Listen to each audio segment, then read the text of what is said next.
양부모의 학대로 사망한 정인 양이 사회적 공분을 사고 있는 가운데 가방 학대 사망 사건이 있었던 천안에서도 신고 건수가 해마다 급증하고 있습니다.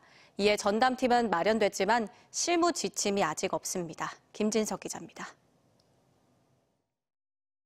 천안에서는 지난해 6월 40대 여성이 당시 9살이었던 동거남의 아들을 여행용 가방에 가둬 숨지게 한 사건이 발생했습니다. 지역사회의 아동학대에 대한 관심을 높인 계기가 됐습니다. 2017년 320건이던 천안의 아동학대 신고 접수는 지난해 701건으로 큰 폭의 증가세를 보였습니다. 지난해 가방 학대 사망 사건 이후 급증세를 보인 것으로 나타났습니다. 사회적 관심 증가에 의심 신고까지 쇄도하면서 천안시는 지난해 7월 조직 개편을 통해 도내 최초로 아동보호팀을 신설했습니다. 아동학대 조사 공무원 9명과 아동보호 전담 요원 4명도 추가 배치해 긴급 대응 체계를 갖춘 겁니다.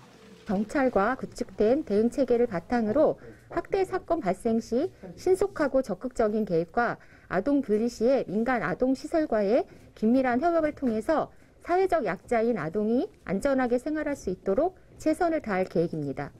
하지만 피해 아동에 대한 임시 보호시설 부족과 야간, 주말 긴급 출동에 대한 구체적인 지침이 없어 실무진들의 어려움이 큽니다. 또 청소년 신고건의 경우 정신질환이나 비행 등의 문제를 동반한 경우가 많아 일반 시설에서는 보호 조치가 어려운 실정입니다. 인권 취약계층이 아동뿐만이 아니라 장애인, 노인 역시 다양하게 있습니다. 전국적으로 통합할 수 있는 원스톱의 취약계층 인권 보호를 위한 SOS 센터 설립이 고려될 필요가 있습니다.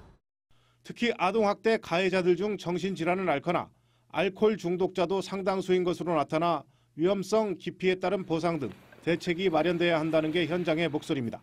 TJB 김진석입니다.